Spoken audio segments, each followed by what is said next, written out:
अवधूत चिंतन श्री गुरुदेव दत्त. श्री स्वामी समर्थ. स्वामी महाराज तुमच्या मनातील सर्व चांगल्या इच्छा या लवकरात लवकर पूर्ण करत एवढीच स्वामींच्या चरणी प्रार्थना करते आणि आजच्या व्हिडिओला सुरुवात करते. दत्त गुरूंच्या आशीर्वादाने सर्व समस्या सुटतात, सर्व अडचणी सुटतात असा अनुभव बऱ्याच भक्तांना आलेला आहे. किंवा दत्त गुरूंचा एखादा व्रत असेल किंवा मंत्र असेल तर अनेक जणांना फारशी माहिती नसते की तो कधी करावा, कसा करावा असे भरपूर जणांना प्रश्न देखील पडलेले असतात. दत्त गुरूंची योग्य उपासना योग्य वेळी केली तर त्याचा आपल्याला 100% अनुभव हा येतोच. अशाच उपायाबद्दल आज आपण या व्हिडिओमध्ये जाणून घेणार आहोत. त्यामुळे तुम्ही आर्थिक परिस्थितीमध्ये असाल, पैशाची सतत चणचण तुम्हाला भासत असेल, आर्थिक दृष्टी तुमची परिस्थिती ही बिकट असेल तर त्यातून तुमची सुटका होऊ शकते. इतकंच नाही तर तुम्ही आरोग्याच्या दृष्टीने जर तुम्हाला काही त्रास होत असेल, घरामध्ये नेहमी आजारी व्यक्ती असेल, आजार बरा होतच नसेल तरी सुद्धा हा उपाय तुम्हाला फळ देऊ शकतो. समस्या तुम्हाला कोणत्याही असू द्या पण या उपायाने याचा तुम्हाला लाभ हा 100% होणारच. तर उपाय काय आहे ते आता आपण पाहूया. तर 25 डिसेंबर 2023 ला आहे दत्त जयंती आणि दत्त जयंतीच्या आधीच तुम्हाला हा उपाय करायला सुरुवात करायची आहे. आधीच म्हणजे नक्की कधी करायची आहे तर पहा, 20 तारखेला तुम्हाला याची सुरुवात करायची आहे. तर 20 तारखेला दुर्गाष्टमी आहे आणि ही मार्गशीर्ष महिन्यातली अष्टमी आहे. मार्गशीर्ष महिन्यातल्या अष्टमी पासून तुम्हाला हा उपाय हे व्रत करायला सुरुवात करायची आहे. ज्यामुळे तुमच्या ज्या काही समस्या अडचणी आहेत त्या दूर व्हायला मदत होईल. आता एक एक करून या उपायाबद्दल आपण सविस्तर माहिती जाणून घेणार आहोत. सगळ्यात महत्त्वाचा प्रश्न म्हणजे हा उपाय काय आहे, हे व्रत काय आहे. तर हा उपाय आणि हे व्रत म्हणजे अनघा अष्टमी व्रत. अनघा अष्टमी हे एक महान व्रत आहे. हे व्रत मनोभावे केल्यास साधकाला दशमहाविद्या आराधनेचं पुण्य प्राप्त होतं असं म्हणतात. तर आता तुम्हाला असा प्रश्न पडलेला असेल की हे व्रत आहे तर हे व्रत कोणी केलं होतं, याला काही शास्त्रीय आधार आहे का. तर पहा, भगवान श्रीकृष्णाने या व्रताबद्दल धर्मराजाला सांगितलं होतं. तसेच सशस्त्र अर्जुन नावाचा एक मोठा राजा होता. त्या राजानेच हे व्रत प्रसिद्ध केले. तो भगवान दत्तात्रय यांचा भक्त होता. अशा प्रकारचे संदर्भ आणि उल्लेख हे पुराणामध्ये आढळले. आता आपण पाहू की या व्रतामुळे काय होतं आणि हे व्रत कधीपासून करावे. तर अघ म्हणजे पाप नाहीसे करणारे, दारिद्र्य नाशक असं हे व्रत आहे. म्हणजे खास करून तुम्ही आर्थिक परिस्थितीने चिंतेत असाल तर हे व्रत करायला तुम्हाला सांगितलं जातं. तर आता आपण पाहू की हे व्रत कधीपासून सुरू करायचं आहे. तसं पाहायला गेलं तर हे व्रत आहे ते तुम्ही कोणत्याही महिन्याच्या कृष्ण अष्टमीला सुरू करू शकता. अगदीच नाही जमलं तर शुद्ध अष्टमीलाही तुम्ही करू शकता. तर दत्त जयंतीच्या आधीची अष्टमी म्हणजे मार्गशीर्ष महिन्यात येणारी अष्टमी, या अष्टमीपासून तुम्ही हे व्रत करू शकता. तर आता मार्गशीर्ष महिना हा चालू होणार आहे. तर 20 डिसेंबरला ही अष्टमी आहे. तर 20 डिसेंबर पासून तुम्ही या व्रताला सुरुवात करायची आहे. तर हे व्रत आहे, हे व्रत कोणीही करू शकतो. जर तुम्ही विवाहित असाल तर तुम्ही जोडीने देखील हे व्रत करायचे आहे. तर अनघा अष्टमी व्रतामध्ये अनघा देवीची पूजा गुरुदत्तांसह केली जाते. हे व्रत मनोभावे केल्यास मनोरथ पूर्ण होते आणि सुख प्राप्त होते. तर मार्गशीर्ष कृष्ण अष्टमीला या व्रताची सुरुवात करायची आहे. या दिवशी उपवास करायचा आहे. सकाळी तुम्हाला फराळ करायचा आहे आणि संध्याकाळी तुम्हाला उपवास सोडायचा आहे, म्हणजे भोजन करायचं आहे. अशा प्रकारे तुम्हाला हा उपवास करायचा आहे. अनघा अर्थात दत्त अनघा यांच्या तस्वीरीची फोटोची पूजा करायची आहे. धूप, दीप, गंध, अक्षता हे सर्व अर्पण करायचं आहे. त्यांना सुगंधी अत्तर लावायचं आहे. त्यानंतर अनग आणि अनघास अर्थात श्री गुरुदत्त आणि अनघा माता यांना नैवेद्य दाखवायचा आहे। तर नैवेद्यामध्ये काय दाखवायचं आहे, तर फळं दाखवायची आहेत।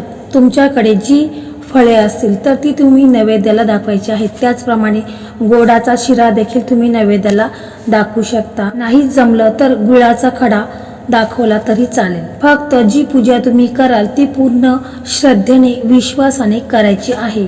त्याचप्रमाणे अनघा व्रताची पोथी असते ती वाचायची आहे।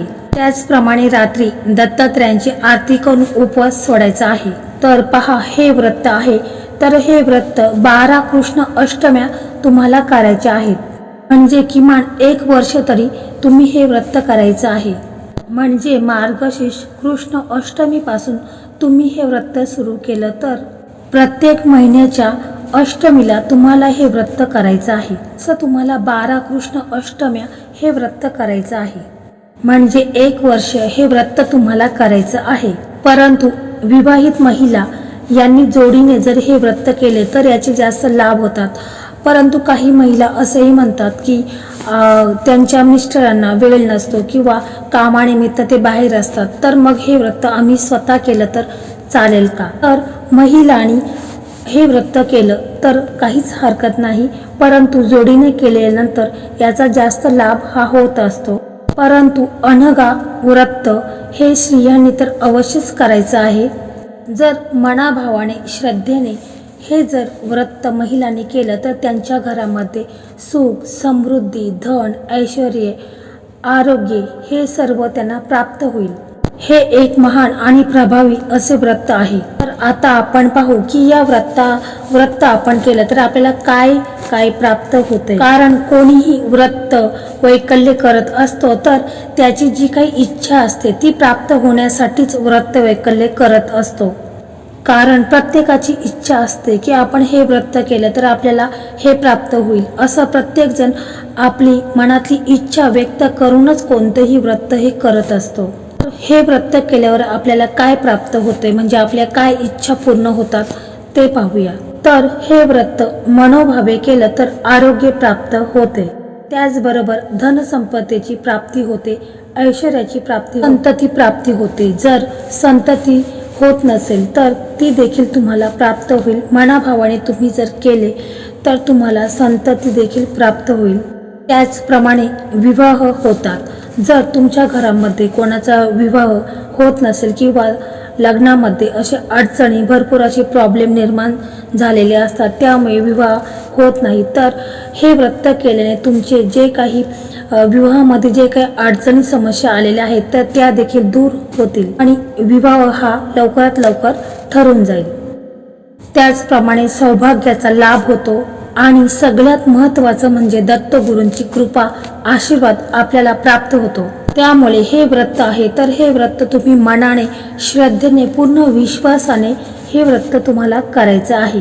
तर अनघा अष्टमी व्रत, तर या व्रतामध्ये अनघा देवीची पूजा ही श्री गुरुदत्तांबरोबर केली जाते। त्याचप्रमाणे अनघा ही श्री गुरुदत्तांची शक्ती आहे आणि म्हणूनच दत्तगुरूंची त्यांच्या शक्तीबरोबर केली जाणारी पूजा मनुष्याला अनेक गोष्टींचा लाभ करून देते।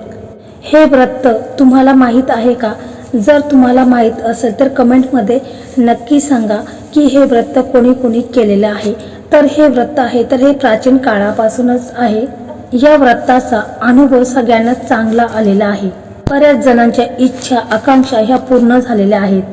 परंतु हे व्रत आहे हे पूर्ण श्रद्धेने आणि विश्वासाने करायचे आहे। तर हे व्रत आहे तर हे व्रत कोणीही करू शकतं, पुरुष किंवा महिला यांपैकी दोघांनी जरी केले तरी खूपच चांगले आहे। आणि जर महिला करत असतील तर त्यांनी देखील पूर्ण श्रद्धेने हे व्रत करायचे आहे।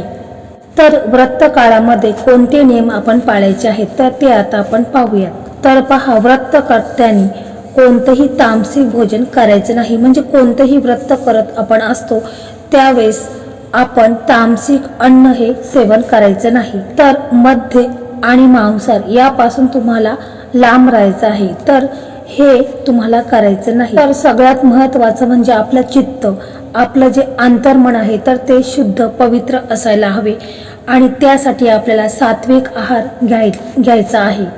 कारण जर आपण सात्विक आहार घेतला तर आपलं अंतःकरणही शुद्ध होतं, मनामध्ये चांगले विचार येतात, वाईट विचार मनामध्ये येत नाहीत। त्यामुळे सात्विक आहार घेणे हे खूप योग्य आहे। त्याचप्रमाणे दुसरा नियम म्हणजे ब्रह्मचर्याचे पालन करायचं आहे। कारण आपण कोणतेही व्रत करत असतो तर त्यावेळेस ब्रह्मचर्याचे पालन करणे हे खूप आवश्यक आहे।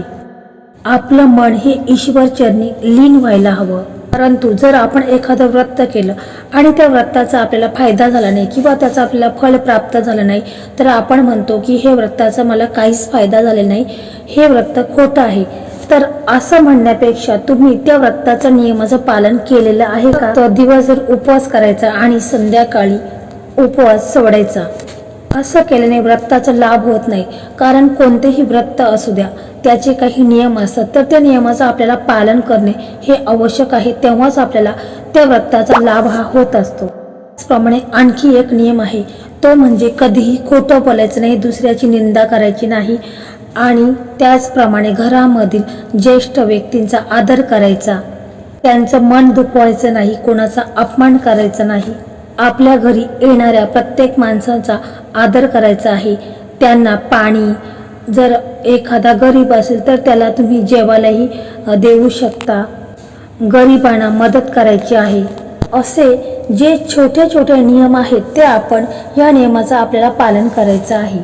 ती पूजा असू द्या, व्रत असू द्या, त्याचा आपल्याला लाभ होत असतो। त्याचप्रमाणे अविवाहित मुलींनी पारिवारिक कलहस्ते यांना अनघा देवीची अर्चना, पूजा कुंकुमाने केल्यास व्रताचा विशेष प्रत्यक्ष प्रभाव मिळतो। हे व्रत सर्व करू शकतात आणि या व्रताला मग आपण नैवेद्यामध्ये फळं ठेवायची आहेत आणि 5 खारीक ही अर्पण करायची आहेत। सामान्यतः प्रत्येक महिन्यातील कृष्ण अष्टमीला हे व्रत करावे, काही लोक शुक्ल अष्टमीलाही हे व्रत करू शकतात। त्याचप्रमाणे महिलांनी हे व्रत केलं तर त्यांच्या सौभाग्यामध्ये वाढ होते। तर मित्रांनो, अशा प्रकारे आजचा व्हिडिओ होता। तर हा व्हिडिओ तुम्हाला कसा वाटला कमेंटमध्ये श्री गुरुदेव दत्त असं लिहा आणि जर तुम्हाला हा व्हिडिओ आवडला असेल तर व्हिडिओला लाईक करा, शेअर करा आणि चॅनलला सबस्क्राईब करा। धन्यवाद।